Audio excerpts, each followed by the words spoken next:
Good morning, good afternoon, or good evening, everybody. Welcome to this session. We will start off with some virtual housekeeping announcements. This session provides interpretation. Please go to interpretation to choose your language channel. Mute original audio to only hear the interpreter. And at this point, Felix, could you please make sure you're in the Swahili channel? Thank you. Kwa sasa hivi Felix, hakikisha uko katika lugha ya Kiswahili. Asante. Swahili, I'm sorry, Felix, I'm hearing you in the English channel. Please check that you're in the right channel. Thank you. So welcome again to the Global South Women's Forum on Sustainable Development 2021. This is hosted by International Women's Rights Action Watch Asia Pacific. My name is Rachel Ong, and I will be the technical host for this session. And before we start, we would like to kindly remind participants to please turn off your videos and mute your microphones. If you are experiencing slow bandwidth, please close any unnecessary programs and/or applications on your device. Feel free to use the public chat box to engage with one another throughout the session. This session is live streamed on IRO Asia Pacific's Facebook page, and the recording will be available publicly afterwards. Baada ya muda mfupi itaweza kupatikana kwa mtu yeyote yule. IRO Asia Pacific is committed to making GSWF 2021 an inclusive and safe digital environment, and will not tolerate harassment of any kind, including but not limited to deliberate intimidation and sustained disruption of discussions. Participants are obliged to be respectful and to avoid replicating societal prejudices and inequalities. Participants who engage in disruptive behavior will unfortunately be removed without prior notice. And with that, I hand the floor over to Anne. Na sasa jukwaa linamwendea Anne.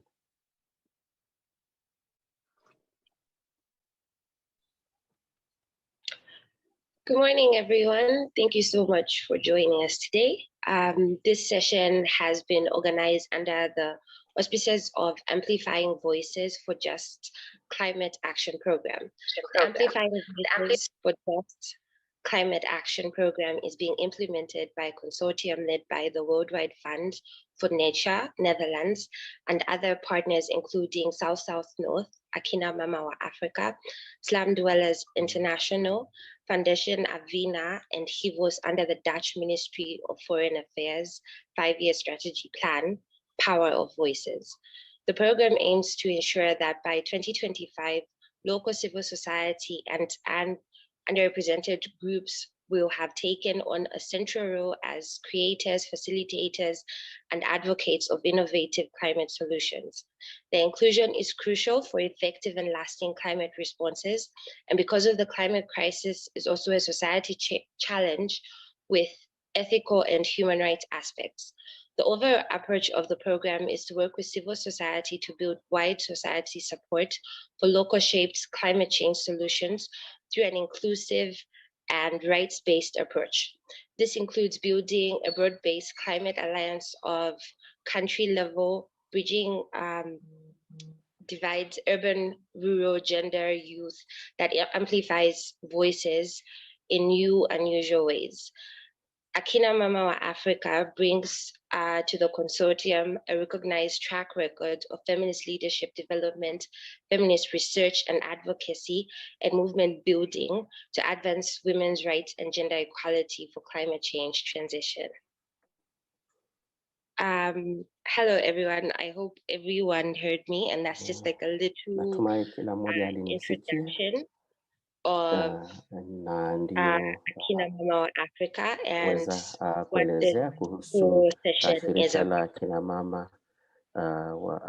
Okay, all right, so to start with today, our panel has 3 amazing advocates when it comes to climate change. And I hope they're all here. Good morning, everyone. Juliet, Raya, and Stella. I hope you're all here with us. Good morning, Anne. Good morning. Is Raya and Stella with us right now? Yes, they are. Yes, I'm here. Oh, good morning. How are you doing today?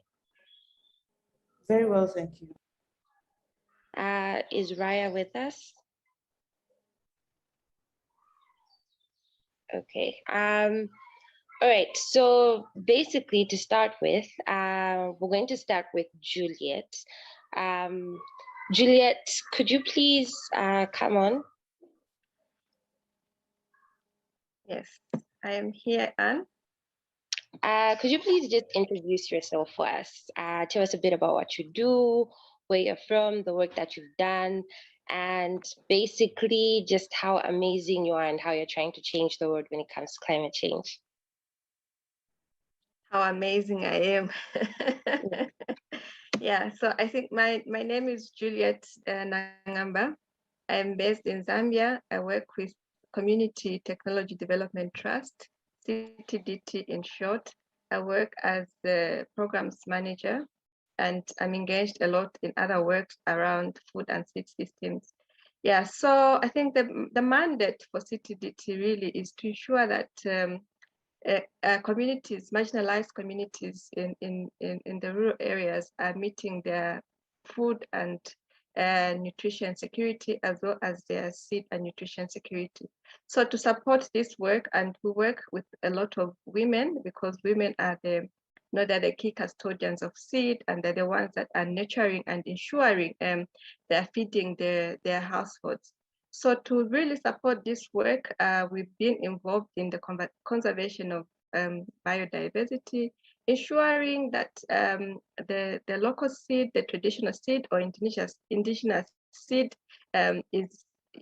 is being supported and is being sustainably utilized to address food and nutrition security in rural households. So among the things that we have done is we have constructed community seed banks in the communities that we work with, and we have empowered women actually to be advocates for these seed systems and food systems that help them, that are ensuring that their children are not going to bed hungry every day. So we use the farmer food schools approach to empower women so that they can engage with policymakers and are involved in ensuring that they are part of the decision making process in terms of food and nutrition security. So gender advocacy is part of our strategies that we use to ensure that we're meeting our intended interventions. Juliet, I would like us, with your discussion, I'd like to first start with, when it comes to the history of how Indigenous women have been sidelined when it comes to farming, right? When you look at Africa, the majority of farmers, and the reason why we eat mostly is because of women. Women are the largest workforce when it comes to the agricultural industry. And yet, consistently, they're sidelined, they're not added in the conversation, they're not, their complete expertise is always sidelined. They're never really added to the table when it comes to creating solutions on how to feed countries, communities, and basically the continent. And as Zambians, like mostly when you look at our history, right? Even just as an African form of history, you'd find that in the very beginning, African women were the actual farmers. Where African women used to farm, while African men were the ones that would either go to war, or they were the hunters, and while the African women were the farmers, right? And so because African women have been farming for centuries, they understand the land better, they understand the climate better, and they have basically created their own forms of farming, and they know how to preserve seeds. They know the perfect seeds to grow in which climate, in which environment. And yet, when we see the industrialization of the creations of seeds and trying to adapt when it comes to climate change, African women are not added to the conversation. They are not given the same opportunities, and they're basically sidelined as being seen as primitive. What do you think of this? Like, how do you feel this has greatly affected not only the climate, but basically how we as a society move towards feeding our ever-growing populations? Yeah. I think yeah, we've said actually the right things. I think to transition and to move forward as Africa, we actually need to put women at the center of the transition process, and to mitigate and adapt to climate changes. For the past many years, before the 1960s, women farmers, obviously, and they've mastered the art. They were the ones that have selected the crops that we're seeing now, and they're the ones that have contributed to the development of all these crops that we grow. And they've played a bigger role in making sure that the crops that we see now are domesticated. And this in turn gave women ownership of the crops, and as well as sovereignty of the choices, to make choices of what kind of food that they're going to grow, also looking at the climate, what was suited for a particular climate. But this process over time has changed a lot. This process has been actually captured by a few individuals or maybe institutions, which takes the ownership of seed, which takes ownership of land, ownership of resources, including water, and places them in the hands of the few people. I think in the 1960s, we're all aware of the Green Revolution process, which kind of industrialized agriculture, production system. And then we saw that a lot of things like seed, herbicides, fertilizers became a commodity important for producing food, which was not the case before. This has actually placed a huge burden on women, who are the key, who are the center of making sure that we are making progress. The impacts have been really bad on this, because we're seeing that there's been a displacement of biodiversity. Not the knowledge is eroding, indigenous and traditional knowledge is eroding, and also the colonial system now, the capture of system now places more emphasis or more importance on the frameworks that are developed now, and sidelines the framework that the knowledge, the indigenous knowledge that have been produced over time by the majority of farmers. And then they're saying, okay, this knowledge is not important. What is important is what we're doing now. But this doesn't help us in mitigating or adapting to climate change, because the crop improvement, the crops, that the seed that the women, the farmers have been working with, are bred in such a way that they're adapting with the changes in the climate. But now, because there's a capture, we see a failure of communities to even build their own resistance, to ensure that they're building the resistance towards the climate impact. Yeah. When it comes to the seeds that are mostly created, the ones with the GMOs, and basically how they have no regard for the environment because they need constant pesticides, and already that messes up the already fragile environment that we live in. How do you feel? Already we know that when these mass crops are created and the mass pesticides are used, it clearly affects the environment, but how does it socially affect the indigenous women who are consistently sidelined, whose seeds are not even put into consideration? How does it affect them socially, economically, even politically? How are they consistently being affected in the community, and how can we help them as a society, as climate change feminists, What is it that we can do that is different, that is not being done? And how can we radicalize this entire system to ensure that Indigenous women are at the forefront of farming in Africa? So I think because of the new ways of farming, the monopoly way of doing things, you find that a lot of incomes is not going to women. They're not accessing income because you've taken away, the resource that they would have used to access the income. You find that their families, children are going hungry. They cannot participate in anything. They cannot, they are not properly fed. They are not meeting the required nutrition.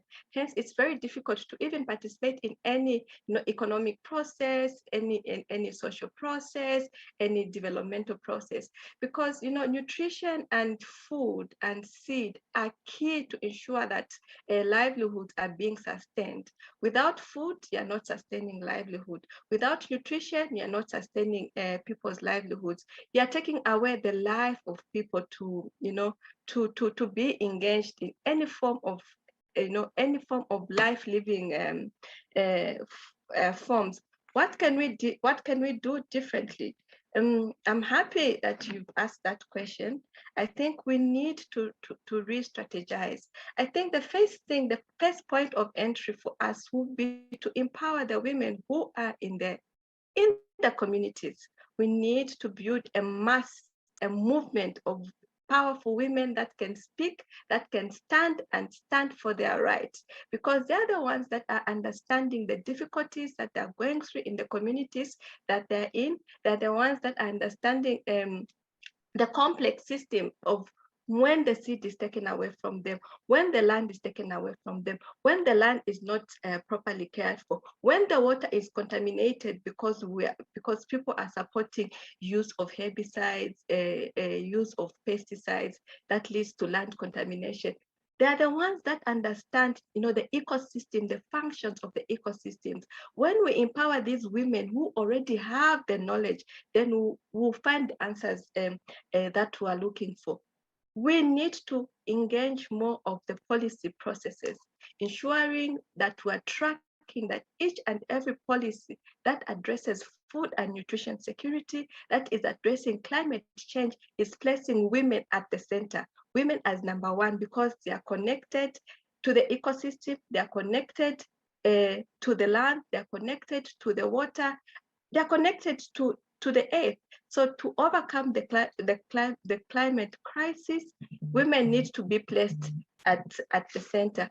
We also need to ensure that in as much as we are empowering the women to stand up for their rights, we need to ensure that they're also accessing financing, because if women are not properly financed, most of the things that we would want to do will never be, they can't materialize. This world we're living in now, it's like without financing, you cannot really do anything. So we need to empower the women with the knowledge. We need to empower the women to access finance as well. Thank you so much, Juliet. And I think you've raised a very important point. We as a society like to talk about how we want to empower women, but how can you empower women without providing them financial security and stability and basically funding their works? People will not be just empowered with words, they need actual resources. And I hope, starting from this conversation, we can move towards funding more Indigenous farmers and pushing for their work. Thank you so much. I'll get back to you. For now, let me move towards Stella. Stella, are you with us? Yes, I am. Hi, Stella. So could you please give us a brief introduction about yourself and your amazing work? So thank you very much, Anne. My name is Stella Agara. I'm the Economic Justice and Climate Action Lead at Akina Mama wa Africa. I also happen to be an ardent tax justice advocate, having engaged in tax justice campaigns nationally in Kenya, in the sub-Saharan region, and also globally. And I am proud to announce here that I've also earned an award for my work in tax justice and promotion of youth-led development, and ensuring that women and young people have a chance to contribute to the conversations on taxes, the conversations on economic development, as well as the conversations on their futures and the governance of the continent of Africa. So I think in a nutshell, that's who I am, and currently working with Akina Mama and leading the economic justice and climate action work that we are doing. All right, thank you so much. I'd like to just dive straight into it, right? A lot of your work focuses on ensuring that young African climate change activists receive the funding that they need. As Juliet ended off, she spoke about how we must fund Indigenous farmers and provide them with enough resources to ensure that they do their work. Can you tell us a bit about your work in ensuring young African voices funded when it comes to climate change? Because we've seen it, and when we look at the global scale, we get to see young Western climate change activists funded, provided with the necessary resources, and yet we have very few, if not 1 or 4 or 5, very few African feminists who are visible, who are given the same platforms, and who are also given the same amount of funding as Western climate change activists. Can you just tell us a bit about that? So indeed, financing is a big factor, and ensuring that the resources are put in the right hands to fund the right solutions is a big factor.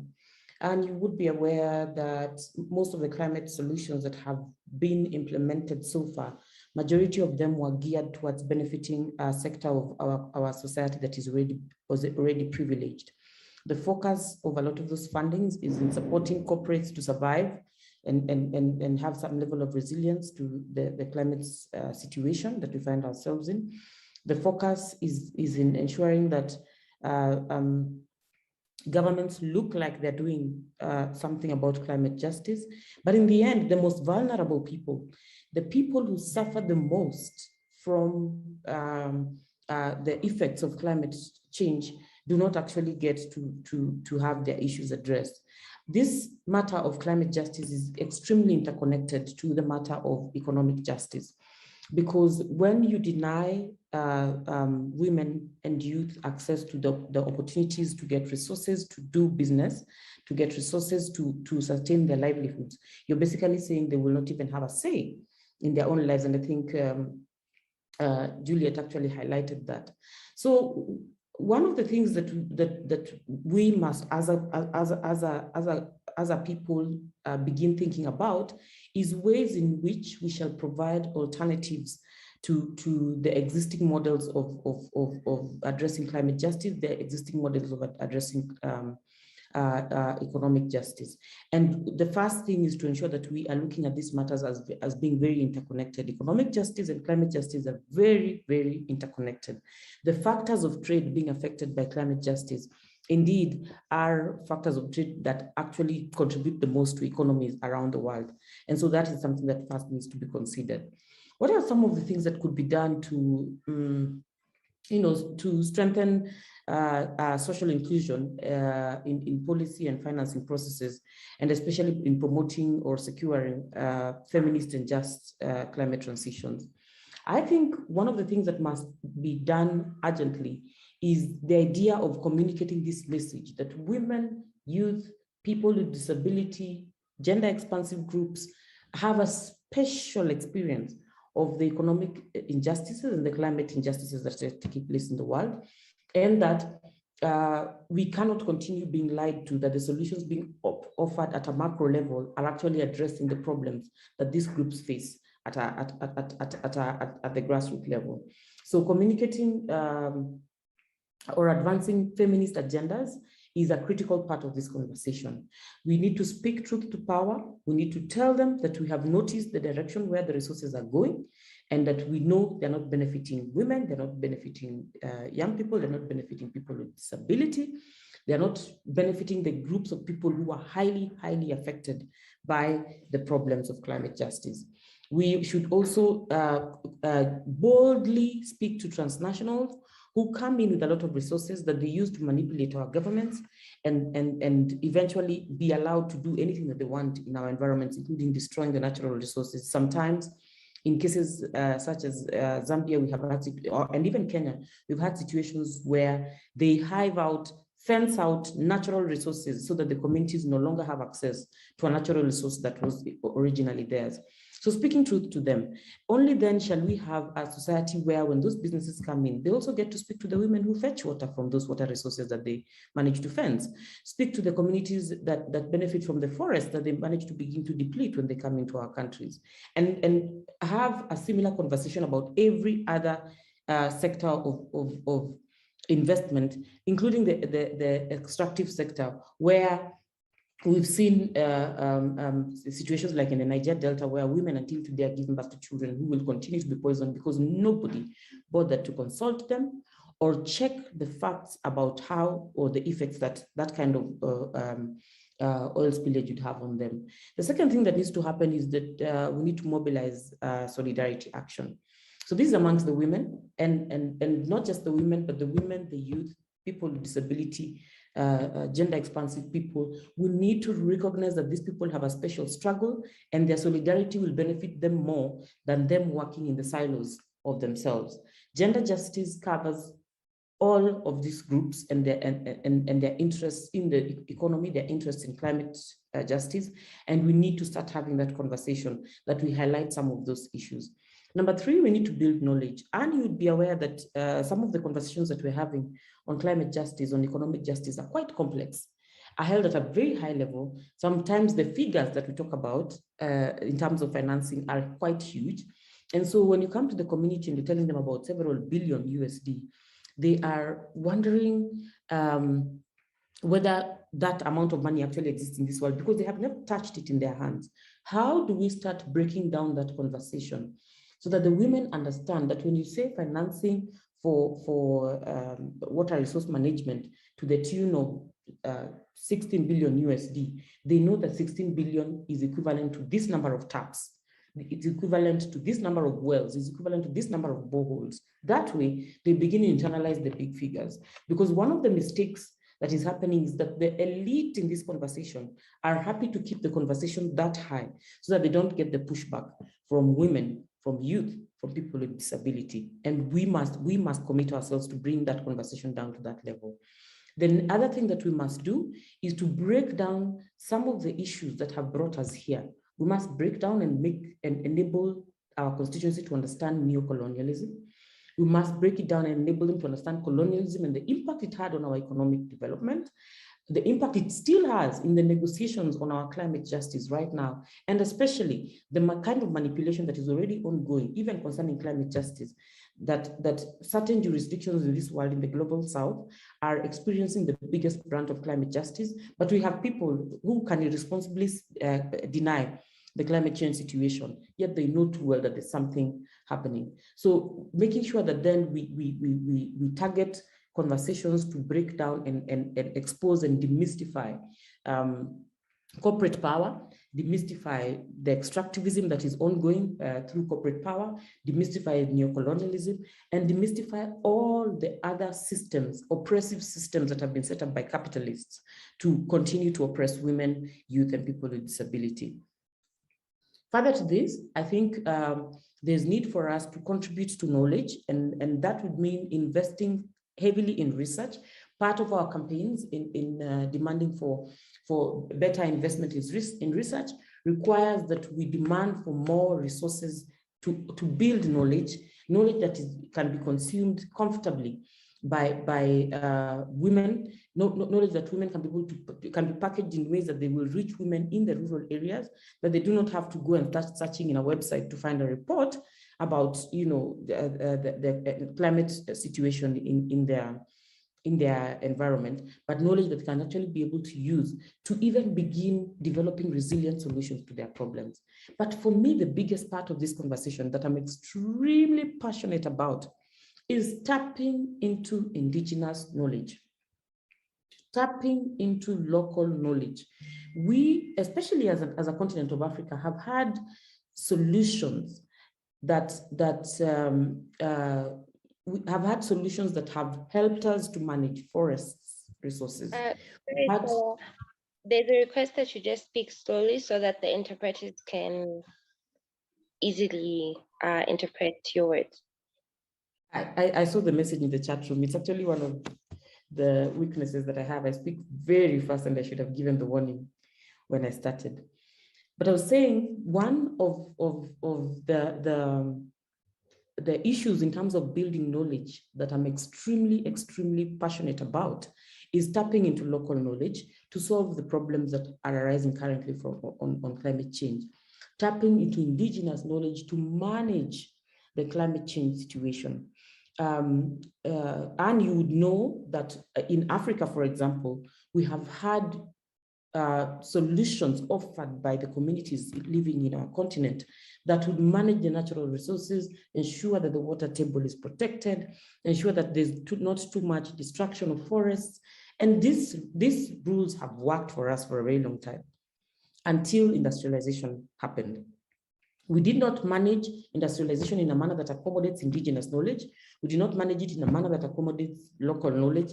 And now we are beginning to lose a lot of critical information that is useful for controlling the agenda of managing or of climate justice and controlling the agenda of economic justice.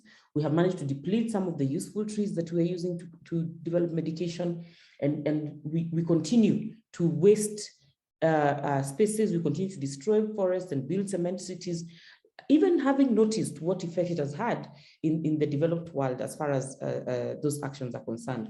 That is something we must really take care of if we are talking about managing our rains and ensuring that we have consistent flow of water in our environment. Then we must ensure that then we start thinking critically about this, but tap into the knowledge. And this knowledge mostly was vested on women and was transferred to young people, mostly young women. So we need to tap into those resources and ensure that then we empower those resources to continue to advise our governments on how to manage resources. The last thing is to create and amplify alternatives to the current models of development. This is something that we cannot continue wishing about. We must start having conversations with women where we envision feminist economies. We envision what would happen in an environment where feminist climate solutions are proposed, and work with them in developing ways in which they can start implementing those feminist solutions in their own small ways so that we can demonstrate that these solutions can actually work. Number two, sharing feminist knowledge and practices and agendas. Once we notice that they are working, we document those best practices and share them broadly, so that then we can begin to say, these are the solutions that are working for this community. And we think if you continue working on this, you're going to empower other communities to begin living more resilient lives, to begin ensuring that we reduce the impact of climate change and reduce the carbon dumping into the atmosphere. We also need to plan for thinking for new ideas. Get the professionals to start helping us think through new ideas. Akina Mama of Africa is always hosts platforms called the Rethink platforms, which are learning platforms for professionals, for people, subject matter experts to come and start thinking and proposing different solutions. Because it's very difficult for women to be given the mainstream platforms to speak about these things, we are creating platforms where we amplify their voices as they propose solutions, as they speak truth to power, as they challenge the status quo, as they try to actually provide solutions that are going to address the needs of women, people with disability, youth, and other disadvantaged groups in the society, including minorities whose knowledge sometimes is ignored and is extremely critical. Within these conversations, we must commit ourselves to challenge the economic growth models and to fight inequalities in the solutions that are actually offered by our governments currently. And then, of course, we must commit ourselves to promote a solidarity economy, an economy that does not just feed the rich, an economy that actually feeds the poor, ensures that the poor have a level of dignity in the life they lead, ensure that they are buffered from the effects of climate justice that they did not play such a big role in contributing to, and now are having to bear the biggest brunt of. ensure that those voices are on the table when we're having conversations about what to do about climate justice and what to do about economic justice. I think I'll stop there, Annie. All right, thank you so much, Stella. Before you leave, I just have one question, right? What I would like to understand, what is it with the West when creating all these solutions and basically during the fight of climate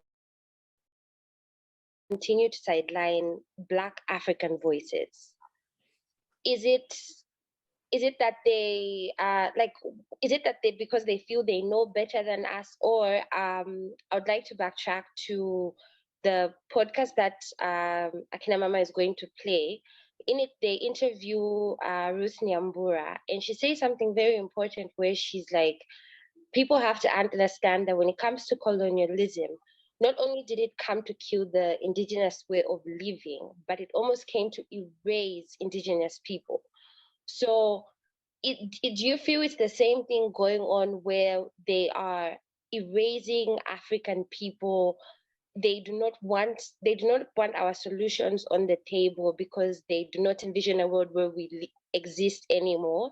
Or is it complete disregard of human life and thinking there's only one way of living, and that is the Western way, and that African lives do not necessarily matter? Because it's really confusing. It doesn't make any sense to me because we're the most affected by climate change. So what do you think is the reasoning behind it? And I'm so glad you have asked me that question, because that's now normally the crux of my presentation on this matter. And for me, understanding the answer to that question that you're asking will then enable us to prepare soldiers for this war that we are actually having to fight on climate change. I'll tell you what it is first. Number one, it's greed, pure greed, that we have people who believe that every decision made must send resources in their directions, must secure privilege for them, must secure a good life for them, and it doesn't matter who gets hurt in the process of them getting that kind of lifestyle. Number two, and this greed was the driver for colonialism. It was the main driver for colonialism because they came and came to Africa to scramble and partition this continent for their benefit. Every railway they built was a railway to transfer resources from wherever those resources were to a water body where they could transfer it and ship it to their continents. Any action that was taken to even get slaves out of this continent was to transfer manpower to go and build their own economies. Today, I'm certain you have seen that they don't even acknowledge some of the work that was put in by women and men that they picked from this continent, who worked and paid to build what they call their developed economies. If we were to speak truth, they shouldn't even be as entitled as they are to the kind of benefits that they've gotten out of colonialism. That kind of entitlement has continued to be proliferated in the current state of governance that we have in our continent. That we claim to be promoting democracy, we claim to have independent countries, we claim to have countries that are running functioning democracies and therefore can hold their elections, can choose their own leaderships, are free to have aspirations for themselves. But then because of the place they left us at economically, we still have to depend on them. The person you depend on is the one who decides how you live your life. Okay? You have to dance to the music that the Pied Piper is providing. And for this reason, even when our governments are trying to offer solutions, they still impose their ways. They still speak our governments out of prioritizing some of the most important things. For example, Annie was to give an example. When the Trump administration was in power, do you think any government in Africa would have proposed to them anything concerning climate justice? Of course not, because the president was a climate denier. And yet he was engaging in development of serious trade agreements with Kenya, serious trade agreements with Tanzania, for example. In this region alone, those two countries had to work on certain areas blindly because they were not allowed to assert the climate situation that was happening in the continent. So they continue with colonialism through the financing, and now it only comes in the form of conditionalities. And I think my colleague Faith is going to be speaking about some of those conditionalities that even come with the International Monetary Fund, with the World Bank, and those international financial institutions that come in claiming to provide aid, but the solutions they offer are actually solutions that then benefit the transnationals, the multinational corporations, and then a little benefit the corporates in the country who have continued to marginalize women, people with disability, and the youth of this continent. I don't think it is lack of knowledge in the continent, and I want everyone in this meeting not to walk out of this place thinking that the Global South is not allowed to participate in the climate justice conversation because they don't know what needs to be done. We know. Before this continent was destroyed, it was being managed by people who probably did not go through the mainstream education system, did not have a PhD, did not have a master's degree, did not write any paper anywhere, but they successfully transferred indigenous knowledge that managed to keep our forests vibrant, managed to keep our water resources clean, managed to keep our water resources fully supplied with water, had ways of training people to ensure that they manage the environment in such a way that rain is kept consistent, and we did not have the kind of carbon emission we have in our society. So now we must courageously begin challenging the oppression that is coming with capitalism and imperialism. We can no longer be a part of the rat race that has become industrialization, that is in a hurry to destroy everything just to give a few resources to a small group of people who then start dreaming of foolish things like going to space and going to I don't know where to go and live there. They have destroyed this space, and now they're beginning to try and create an alternative space. We must all stay in this space. We have destroyed it. We must rebuild together. And as we rebuild, we cannot afford to use their knowledge anymore. We must use alternative knowledge. We must use feminist knowledge to be able to propose solutions that will benefit everyone, not just the rich. But the last thing I will say, we also must ensure that we address the consumptionism that they have had us engaging in. It is in the dumping in the food industry in the US that we are able to contribute the amount of carbon emissions that we contribute to the environment.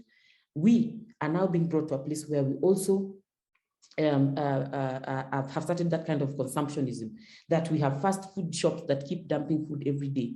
We cannot afford to have that kind of a thing in Africa, because we have droughts in some places. People are sleeping hungry. So we must also challenge ourselves on the consumptionism, live differently, choose to be that different person that we want to be, and then start speaking truth to them, even as they bring their corporations. And part of that will be holding our governments accountable to do what we have agreed is the best solution for our continent. Thank you so much, Stella. That was a very insightful session.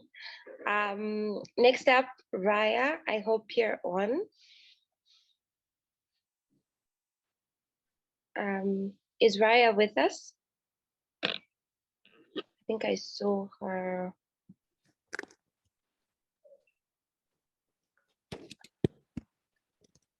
Hi, Raya. Is she on? Muted. Oh, she's muted. Okay, Raya, could you please unmute your mic? Oh, can the host please unmute Raya? We've requested to unmute Raya and for her to share the video, but she must authorize that. Oh, okay. Raya, I hope you can hear us.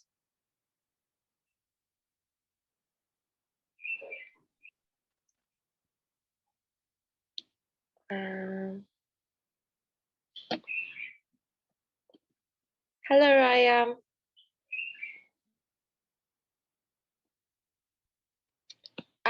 You have to authorize to be unmuted. You've been unmuted from the host's side, Raya. Please just try and check.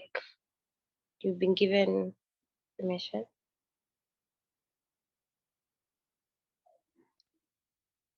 Okay, maybe while Raya is connecting, Faith, do you have anything you'd like to share or say, or would you like to play the podcast session now?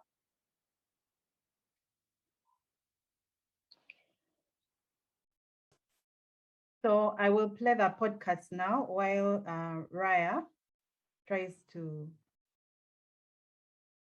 fix her microphone. Yeah.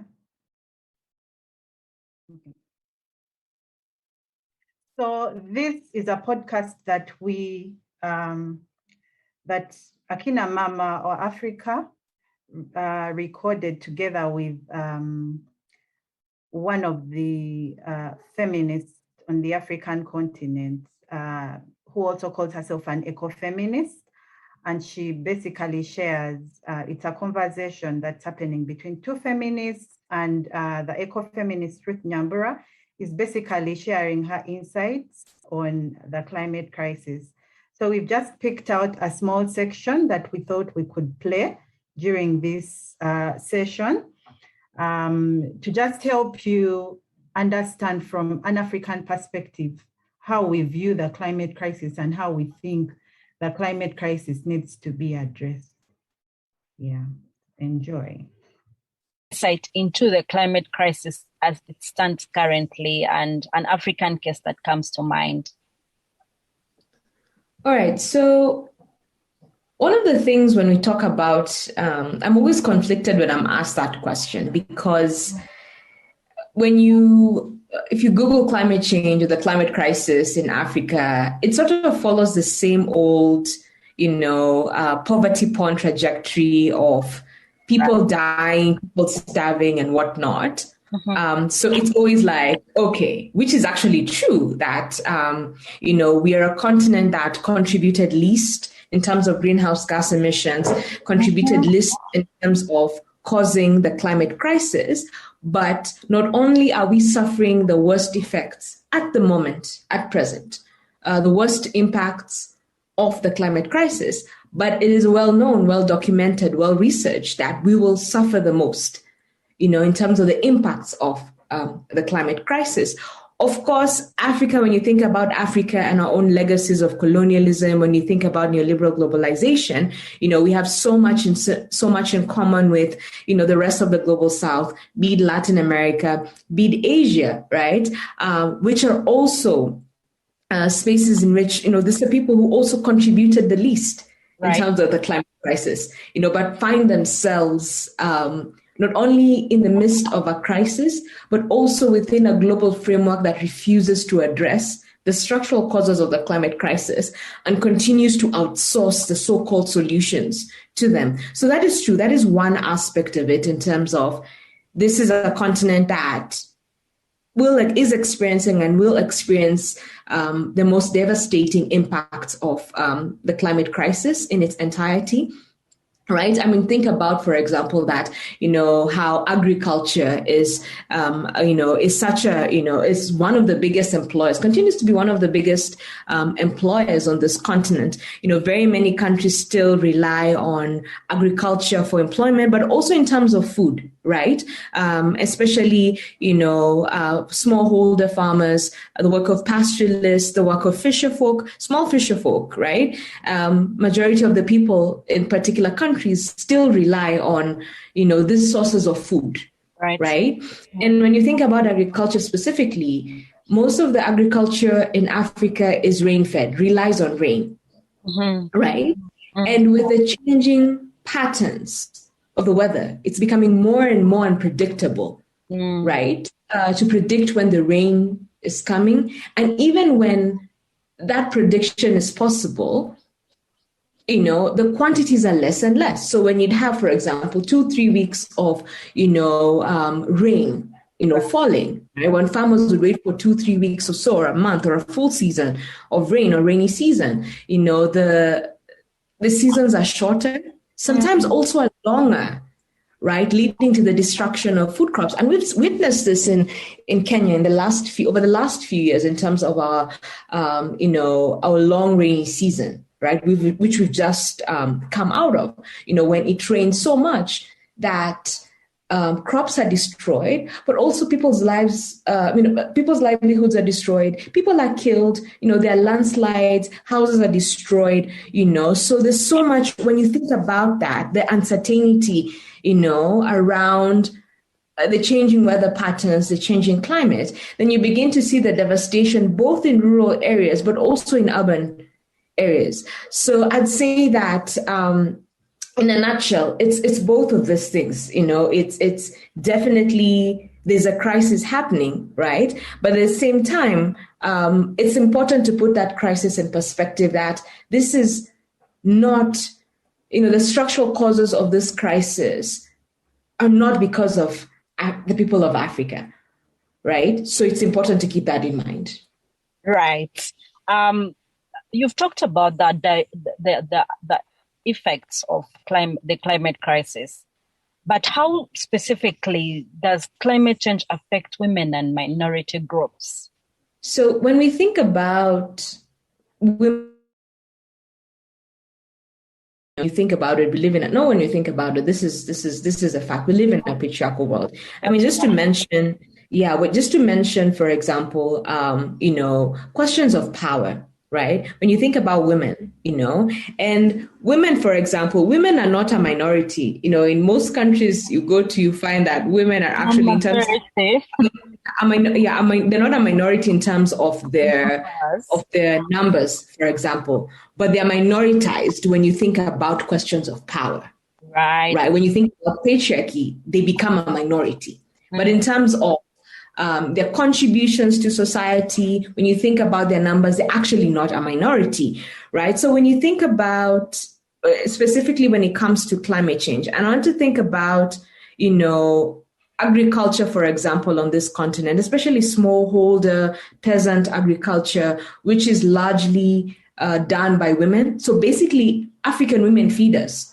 This is work that is done by women when you think about the whole agricultural value chain and where women stand, whether it's the small plots of land back at home, but also when you think about them as informal food traders, or when you think about them as laborers on other people's farms or also their farms, you begin to see, the centrality of women, right? And so when you think about the climate crisis, but I want to think about the climate crisis again in relation to power, because sometimes there's a way we talk about the climate crisis as this, as this thing standing, and we're incapable, or it's sort of like the ways in which you talk about the climate crisis, it obscures the questions of power or the structures that we're actually talking about. And I started by saying that we live in a patriarchal world. So, women already sit in a situation where, because of the legacies of colonialism, because of the enclosures of the commons,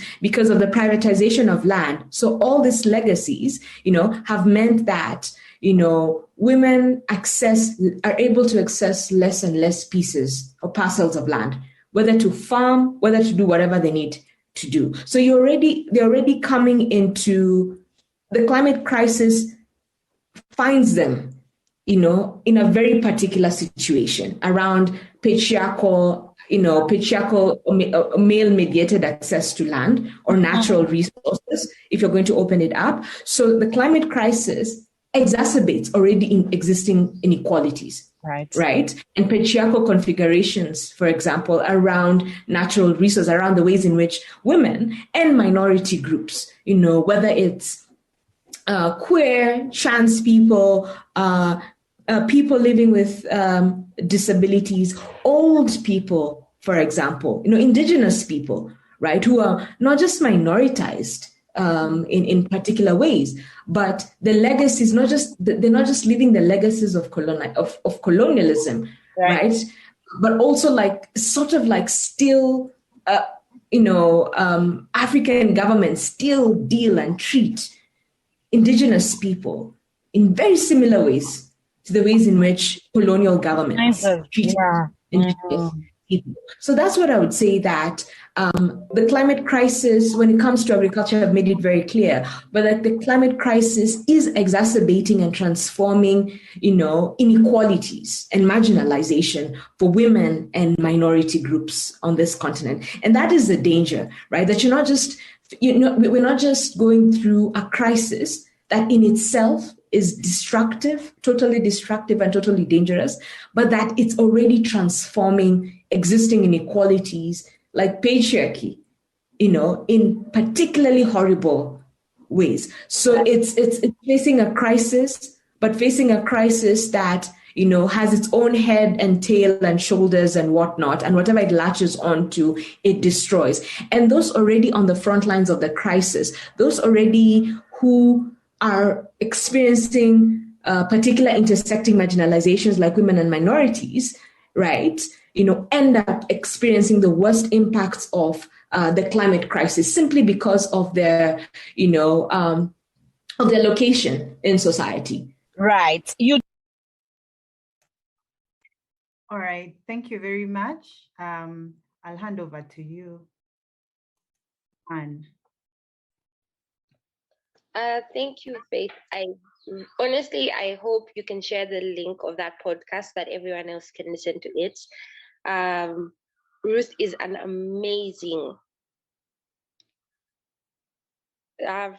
amazing climate change activist, and she shares really valid and important points that I feel like we can all learn from as we continue with our work. I don't know if Raya can fix her mic. Raya, are you available? Oh, okay. Good morning. How are you doing today? Good morning. I'm fine. And how are you? I'm good. Could you please just give us a brief introduction about yourself and the work that you do? Okay, thank you all. Good morning. My name is Raya Famau Ahmed. I'm an environmental activist from Lamu, which is in Kenya, and also a member of Save Lamu and Lamu Women Alliance. I'm the executive director of Lamu Women Alliance, and this is a consortium of women-led grassroots organization here in Lamu. All right, thank you so much. Okay, we'll just jump right into it. I'd like you first to kind of give us a brief history about your group and your organizing, about how you and your group started, and how far you've gone with your work. Okay, first let me say this. I want to tell the audience that Lamu is a World Heritage Site. Where I'm sitting, I think each one of you can see the sea. This is the most prestigious, serene environment that at least here in Lamu we still enjoy.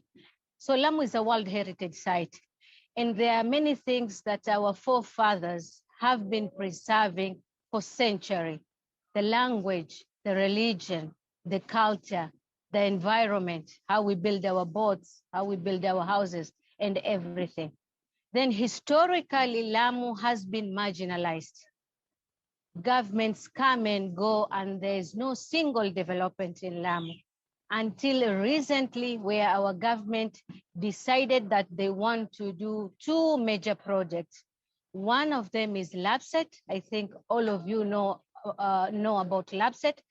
This is the transport and infrastructural project, which has 6 components. They're saying they want to build a standard gauge railway in Lamu, which will connect Lamu and Southern Sudan, Lamu and Ethiopia, Lamu and other areas. They're also saying they want to build 32 small ports in Lamu, 32 berths in Lamu. They also want to build 3 international airports in Lamu. They want also to build oil and pipeline in Lamu. They are also right now tarmacking the national highway, which will connect Lamu and other areas. So LAPSET is a big project which our government embarked to do it on 2012. But you see, governments are government when they want to implement big projects. And we as Lamu people, we were very happy because historically we've been marginalized. As we are speaking here in Lamu, there are areas where you cannot access because the road is not good. They don't have good schools. They don't have good roads. They don't have good hospitals. So because our government want to implement this project, we were very happy as people of Lamu. At least this would be the first project that they want to implement. But they started it wrongly. How? they just went into the land and they grabbed the land and chased the local people away. So our organization, which is a consortium of Save Lamu, and Save Lamu is an umbrella organization, we as environmental activists, we did not agree on this. And we went to the district commissioner at that time and we asked, what is happening? People are crying. We are told that there are tractors and bulldozers destroying people's houses, their homestead, their chickens, their animals and everything.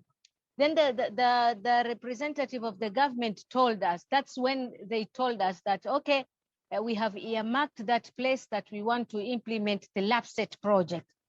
Then we were like, why are you doing this to the people? Because these are people, these are not animals. You need to give information. You have to tell them what you want to do. And if you want to take the land, you cannot take it forcefully. You have to relocate the people respectively and give them alternative source. Okay, I'm taking this land, then I will give you this place to go and live again. Or maybe you give them compensation, monetary compensation. So you see, because government don't hear the community concerns, they decided to go on with the projects. So we as organization, the grassroots organization, decided that I think it's time we petition the government to stop this. So we went and we petitioned the government. So for 6 years we were in court and we got a very good ruling because we won against the government. Why we won? Because collectively as community, collectively as environmental activists, collectively as CBOs, which are implementing environmental activities, we came together to lobby and we formed, I can say, 4 working groups. One community working group. This one we were working with the grassroots people doing mobilization. Then we engaged the legal aspect, the legal people, where if we go to court, they can help us with lawyers. If we want to write petitions or we want legal advice, if we want them to do a research. So this is the second cadre of people that we involved. The third one was the communication people. We engaged people so that they can help us amplify what was happening in Lamu. We wanted people to know what is happening. We wanted people to know how our government is doing a lot of bad things here. So the communication strategy really helped us because a lot of people came on board and showed interest to help us. The last one was the advocacy group. This is whereby we held public petitions, telling the people to write online petitions, to do research and say, if you have to do this big project, then you have to follow all the guidelines. Like you have to do an EIA, tell us how much land you want to take there, then tell us what are the effects of you doing this project here in Lamu, and being a World Heritage Site, how are we going to be affected? How are you going to mitigate all this? Then there was the issue of the fisher folk. Dear friends, here in Lamu, 80% of people depend on the sea to live. It is the major economic activity of Lamu people. And when they are saying that they want to build 32 berths, it means they're going to dislocate the people who are doing their daily economic activity from the area. And then we were wondering what will happen to the community. So we went to court for 6 years and the court ruled on our favor. It said that the people should be given compensation because the land was taken forcefully. Then there was the component of information sharing, that they have to share information. Then then there was the component of social corporate responsibility, the fact that the project is being implemented in Lamu. The people who are not farmers, the people who are not fisher folk, how will they benefit? And our government agreed to give us 1,000 scholarships.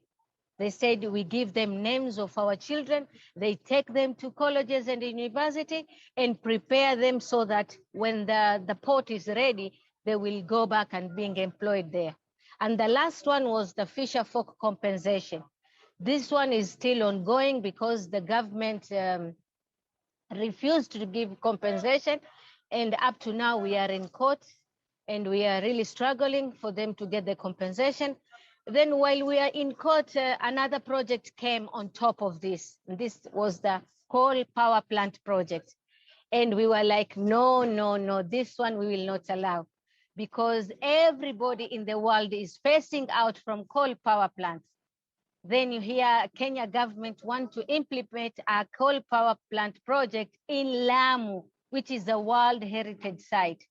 And the process that they wanted to use, they were telling us that they will export the coal from South Africa, then they take it to Lamu, they burn it, and then they will dump all the harmful materials into the sea.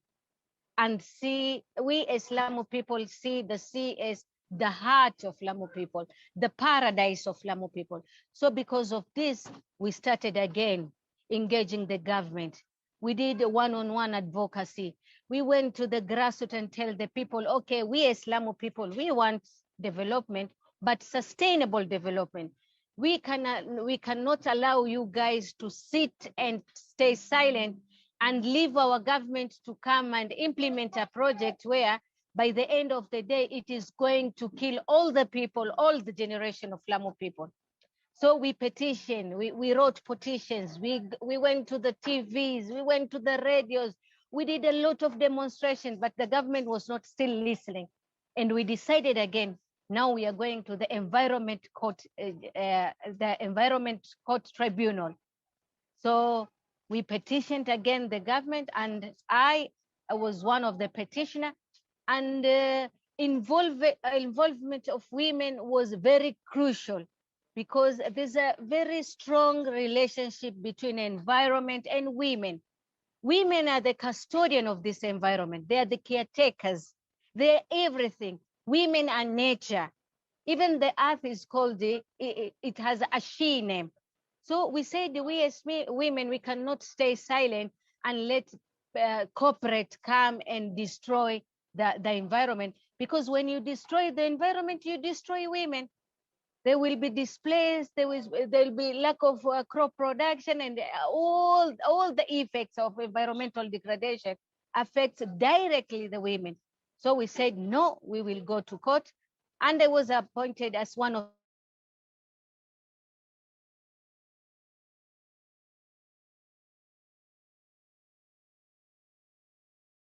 we told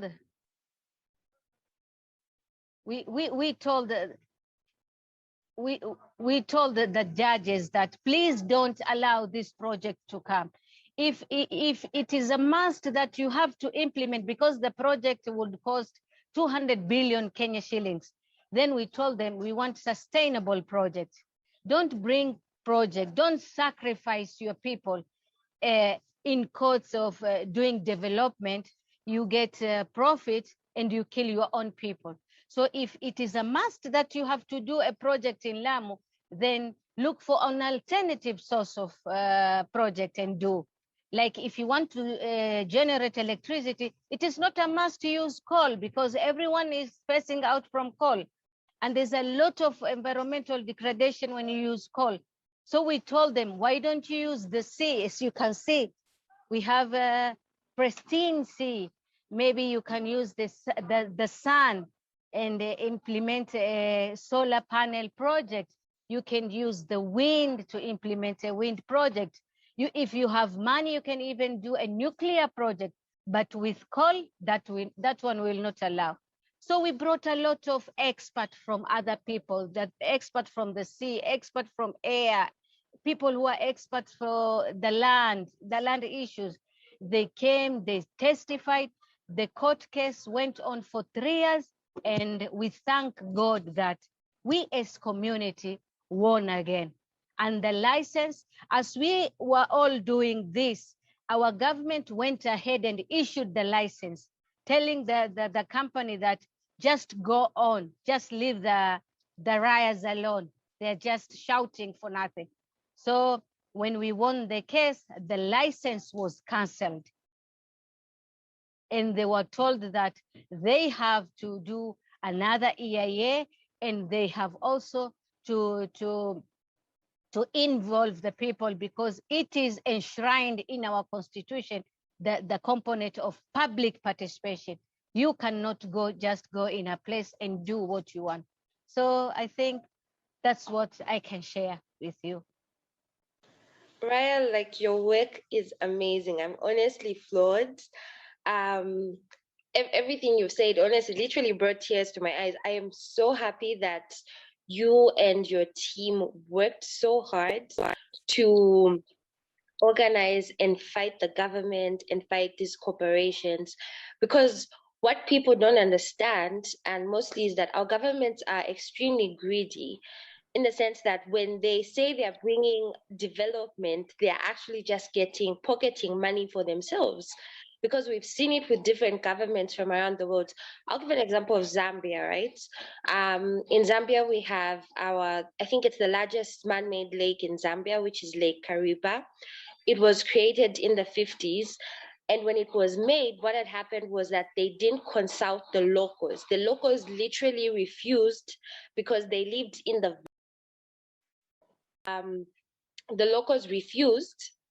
And what the locals told them was that you guys can't touch this land. This is our very holy land. This is where we pray to our gods. This is where we farmed.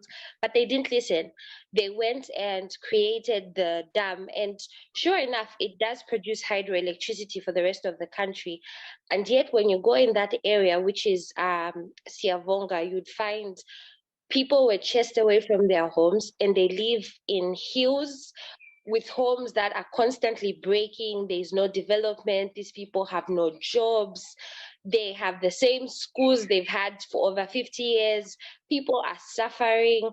And even as you move away from the town and go into the village, you'd find people don't even have proper access to water. People have salt water because they took away their fresh water, right? And from my understanding, I hear you actually witnessed what happened in South Africa with the coal mines. Yes, and yes. the impact to it. Can you just tell us a bit about that? Okay, so when we had that, our government want to implement the coal power plant, because we have friends in South Africa.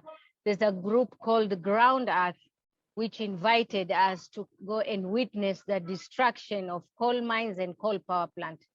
They were telling us, you guys don't allow your government to implement this project, because it has caused a lot of suffering to the people of South Africa. So a delegation of 8 people from Lamu, I being one of them, we traveled to Johannesburg in a place called Mpumalanga, and we went there and witnessed ourselves the destruction of coal mines and coal power plant. Their water resources was polluted. It was extremely hot in that area because of the climate change. There was a lot of land pollution. Even their animals, they were eating grass that had chemicals, because the coal mines and the coal power plants were dumping their waste into the land. So the experience was not good at all.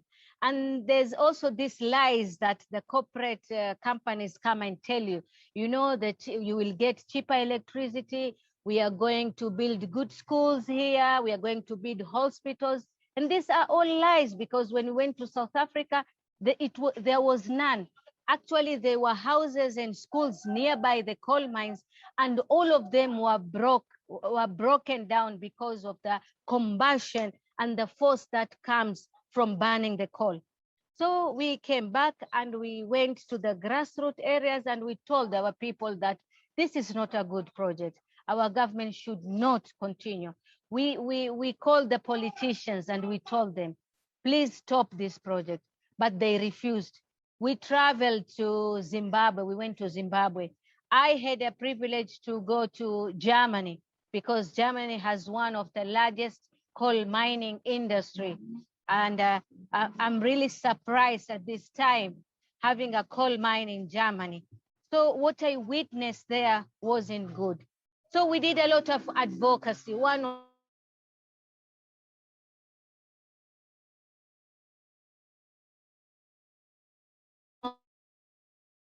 one, able to Cote d'Ivoire, because African Development Bank was the bank that was to give loan to the companies. So we went there ourselves and we told them, please don't give our government this money. Give them to give an alternative project, but not coal. So God is great and God is with the people. And I want to tell all my dear people that unity is strength. If you come together as women, as community, you can fight anything. But if you fight alone, you cannot fight the government. So because of all these advocacies, we got very fruitful results, I can say. I'm genuinely inspired by your hard work, and I hope, like all of us watching today, can honestly learn and continue to push in our own communities, because you're right, if we work together as a community, if we come together as women and fight and be at the forefront of these movements, we create amazing change like you guys have done. Honestly, I applaud you and I wish you guys the very best. I hope you keep giving them hell and you don't let those politicians get their money. And honestly, at this point, what you guys need are your own representatives in your communities to represent you in parliament, on these boards, so that to ensure that the next time someone tries to bring development into Lamu, it's sustainable development that's actually helping people. Exactly. Thank you so much. Now we have, I think, about 13 minutes to go. I don't know if we can take questions, or Faith, you would like to take over.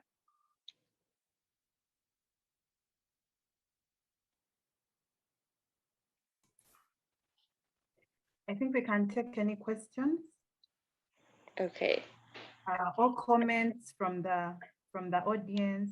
I see a lot of opinions being shared in the chat. It would be nice to hear someone. Yeah. Okay, so I'm just going to read a few here.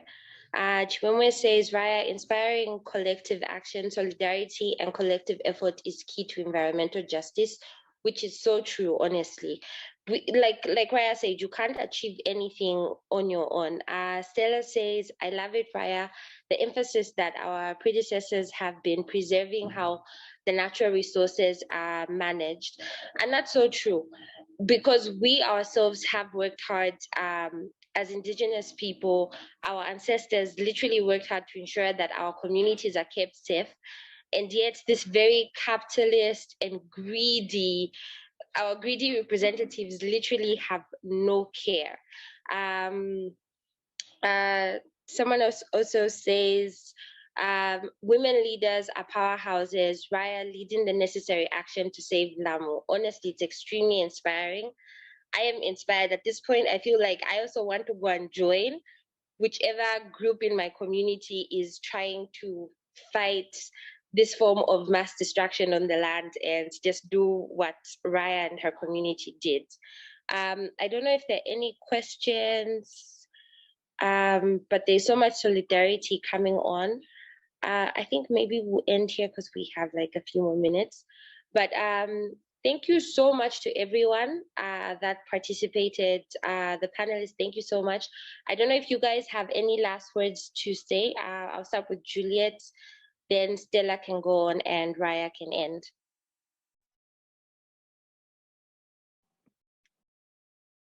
Thank you so much for the lovely and insightful conversations that we have just had.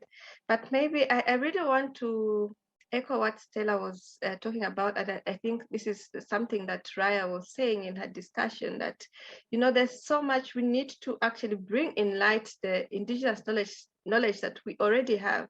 Because, you know, this is what saved communities in the past. This is what they used, the places, the communities who are not distracted, but we're seeing all this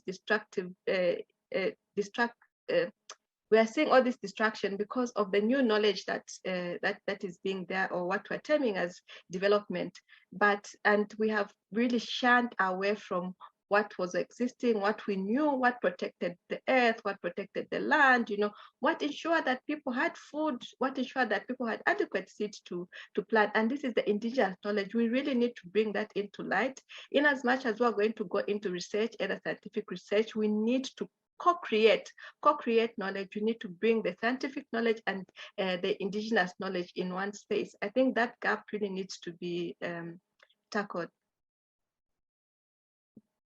That's actually so true. It's really true. Thank you so much, Juliet. Thank you so much for joining us. Stella, could you please share a few last words?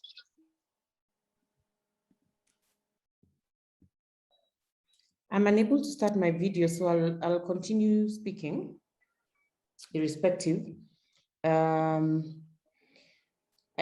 for me, my closing remarks would be summarized in the words knowledge, agency, urgency, solidarity, and noise. That we need to gather as much knowledge as possible, share that knowledge with the people who need it. Had Raya's team not had information, it should not have been easy for them to engage in the kind of litigation that engaged in and challenged the government and the corporates in Lamu not to interfere with the heritage site. And so knowledge gathering is extremely important. Agency, organizing, ensuring that we use all kinds of platforms to build movements for solidarity work in support of the agenda of feminist economies and feminist climate action. Urgency, where the first was agency, where we're talking about agencies and organizations, and urgency, where we're talking about speed. There's no time to waste. There's trouble coming if we don't do anything. For those of us who have read the IPCC report, you do know that the crisis is getting bigger. And so we need to ensure that then there's urgency in the actions that we take, that we act fast, that we are ahead of the corporates, and that we try as much as possible to plan before they do.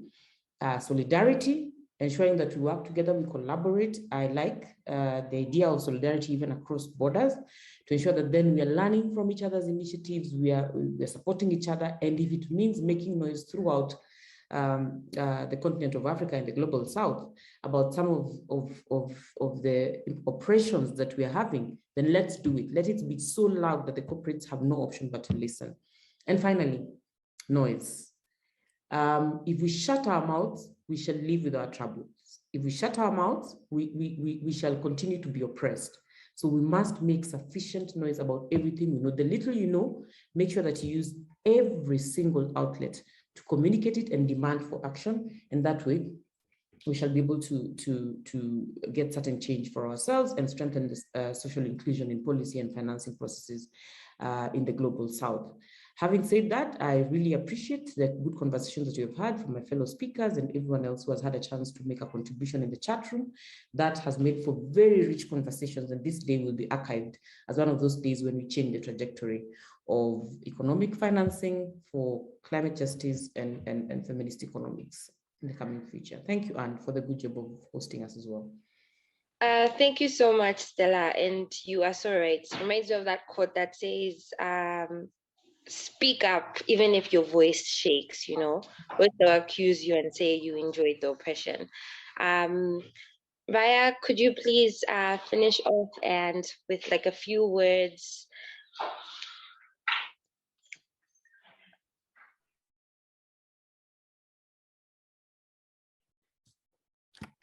Raya, are you with us?